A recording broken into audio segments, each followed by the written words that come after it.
United States government secretly working with ETs? Are they good ETs? Are they bad ETs? What is the deal? What is actually going on behind the scenes? Well, let's talk about that today, starting with some comments from Courtney Brown. So get in here. This is Jack with Cosmic Road. I talk about UFOs and the paranormal. Please hit like and subscribe and let me know what you think in the comments below. Okay, now Courtney Brown is the leader of the Farsight Institute and a remote viewer and a UFO researcher. And he has some really interesting insights into what might be going on, what he believes is going on behind the scenes. He talks about good ETs and bad ETs and who the United States government is working with. So this is really important, and kudos to Chris Lato for having him on and conducting a great interview. I highly recommend you check out the full interview. But here are a few of his comments. So there are two general groupings of ETs, extraterrestrials. And we call them the good guys and the bad guys. Now, don't think in terms of genetic things like the grays or whatever. They got grays on both sides, and they got other different types on both sides. But there are two different types, the good guys and the bad guys. On this planet, the bad guys dominate by far. They have written, signed agreements with the United States government and a few other governments to allow them to conduct experiments and do operations here in exchange for help with technology associated with the craft retrieval program that the U.S. government, for example, has been doing. Now, this is not in dispute among anyone who's serious. For example, Chaim Ashed, the former head of the Israeli Space Directorate for 30 years, Chaim Ashed. Now, he's like the Israeli equivalent of NASA. He has stated point blank that the U.S. has written, signed agreements with the U.S. government. The extraterrestrials have these signed agreements. And part of the agreements is secrecy is an absolute must. They don't want anyone knowing that they're real. That's why this disclosure problem is hitting such a hard wall. It's not just that the U.S. government, has secrets that it wants to keep. They've got written agreements, and those ETs are actually helping with some weapon stuff and other things. So what basically it is, on this planet, the bad ETs have got all of the political leadership in their pocket. They control everybody on the top. The good ETs, the ones that I will be blunt with, that we at Farsight work with, are completely shut out of the political leadership. Let me tell you point blank, we have no access to the political leadership. The good guys, they don't. But the good ETs are dominant in the solar system. The bad ETs are dominant on the planet Earth, meaning the good ETs have more presence, military and everything, in the solar system, but there's nothing they can do about it because of these damn written agreements that have been signed by the U.S. government. That's a voluntary thing. You see, the good ETs had this near fanatical adherence to the concept of free will. And if the humans by free will decide to be slaves, that's nothing they can do about it. Okay, he goes on, and again, it's a great interview. I highly recommend you check out the full thing. Courtney says, as above, so below. There's conflicts going on among the beings, and there's good guys and bad guys all around. And that we have been working with the bad guys. And he references Chaim Ashed extensively in that segment I just played. That wasn't quite Chaim's take, however. Chaim said that we were working with the Galactic Federation, and they seemed to be a noble and goodly group of beings, and that they wanted disclosure, and that furthermore, all the leaders or many leaders around the world knew about it. Trump wanted to come out with it, but was talked out of it at the last moment. I find that claim hard to believe, because it would have been such a 180 from Trump's public stance up until that point. But Chaim is a very credible guy. He's just, it's hard to find a more credible or more solid guy than Chaim Ashed. So, who knows? Who knows what the truth of that, where the truth lies? But according to Chaim, the beings wanted disclosure, but they said humanity wasn't ready for it, and we wouldn't be ready until we understood what space and spaceships are. And I've talked, a lot about that before, what he might have meant by that, what I think he means by that this is a created reality, and that the spaceships can go in and out of that reality, and they can go in and out of space and time as we know it.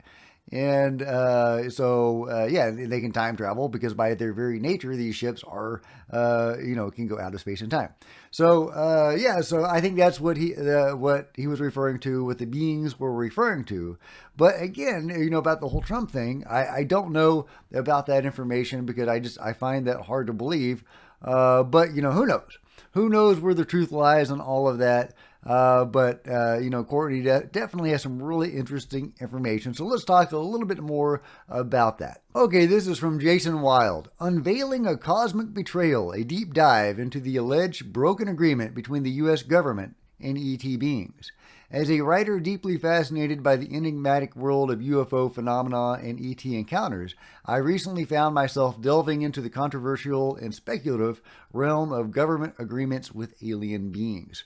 This exploration led me to the hypnotic regression sessions conducted by the late Dolores Cannon, a name synonymous with groundbreaking work in past life regression and communication with ET intelligences. In these sessions, abductees often recounted narratives that challenged the mainstream discourse surrounding the alleged government alien treaties.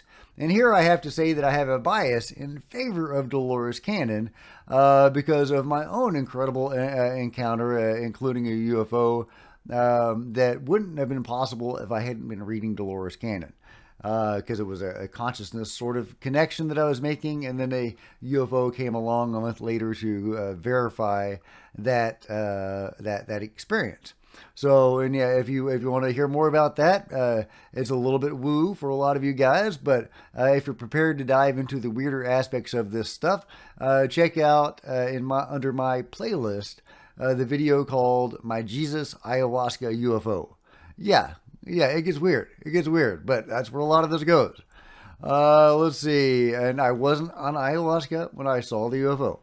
But continuing on, Jason says, the popular narrative, bolstered by whispers from supposed insiders and ufologists, posits that the U.S. government entered into a covert agreement with ET beings. This alleged pact, often referred to as the Greta Treaty or similar, was said to allow these beings to conduct a limited number of abductions in exchange for advanced technology. However, the tale takes a twist in the accounts retrieved under hypnosis and Cannon sessions. Abductees consistently painted a picture not of alien betrayal, but rather a breach of trust by U.S. government. According to these hypnotic testimonies, the ET beings provided technology under the premise that it would be used for the betterment of humanity. However, they claimed the U.S. government instead weaponized the technology, using it for military and possibly destructive purposes. This alleged misuse of ET tech represents a profound ethical breach and a stark deviation from the original intent of the agreement. This is from The One. Finished today a slow read of Paul Blake Smith's President Eisenhower's Close Encounters. One of the closing paragraphs of the book ultimately sums up what could have been with the Ike-ET Treaty of lore. Perhaps the most tragic part of this saga is that the human-like ETs who sat down at Murdoch Edwards on February 19th, 54, in hopes of helping us correct our planet's ecological downward course, were rejected by President Eisenhower. That is, their well-intentioned anti-atomic bomb testing advice, their revolutionizing advanced energy tech transfer, or tech offer, their fatherly guidance for the rapidly expanding human race on Earth. So the question remains, when is the treaty up for renewal? That's right, because these things have timelines and schedules, supposedly. And yeah, I love that picture. So that is the Eisenhower story. That there were one of the narratives surrounding the Eisenhower story are that multiple beings, multiple races of being met with Eisenhower. Among them, these enlightened human-looking beings that wanted us to disarm our nukes in exchange for more enlightened gifts, not technology that could be weaponized. But instead, he said, no, we just want a war with nukes, go away. we're going to make a deal with the Greys. They want to give us some tech. And, you know, all they're asking is for a few abductions, right? So, you know, that's the narrative. We don't know what the truth is. We don't know what the real story is because there are different versions of that story, including some stories where Eisenhower wasn't even there. And there could have been multiple meetings at multiple bases over multiple years, from the 50s into the early 60s. I mean, they could still be ongoing, but those are the stories surrounding that. So, you know, who knows where the truth of that is? Did Eisenhower refuse to make a deal with the good guys and instead make a deal with the bad guys? Is that what Courtney Brown is alluding to? Is that who we are still dealing with? Are we shooting at the good guys? In working with the bad guys, you know, that is one of my greatest fears in all of this, is that the UFO control group is indeed working with the bad guys. Now, again, that seems at odds with the Haim Ashed information. You know, that we're working with the Galactic Federation and they are good guys. And that is more, you know, what Dolores Cannon was saying, is that we were, you know, trying to work with the good guys, but humans, you know, betrayed that alliance and weaponized the technology that was given to us, which is similar to the German World War II story, that information was obtained from, you know, esoteric sources, ultimately from beings. And that, you know, it was not meant to be weaponized. It was given to a goodly person and a goodly group of people, the Vril Society and Maria Orsic, is it Orsic or Orsich, for goodly purposes, but that was then subverted and weaponized by the German military. You know what I'm talking about. I can't say that word on YouTube, apparently. I don't know. Can we say that now? Has that ban been lifted? But yeah, so the idea that ETs have given us technology that we have then weaponized, you know, has possibly happened before. So what are we to make of all of this? Who's right? Who's wrong? Who have we made deals with? Who haven't we made deals with? Who have we refused to make deals with because they wanted us to, you know, get rid of our nukes or something like that? Is Courtney Brown right? Is Dolores Cannon, or, you know, not, you know, she's not the one that would be right. It would be her, you know, patients recalling this information under hypnosis. Are they correct, you know, recalling, you know, these direct experiences with beings? You know, you would think that maybe we would be getting more truth from their experiences. However, that's assuming the beings were being straight with them. And we can't necessarily assume the beings were being straight with them.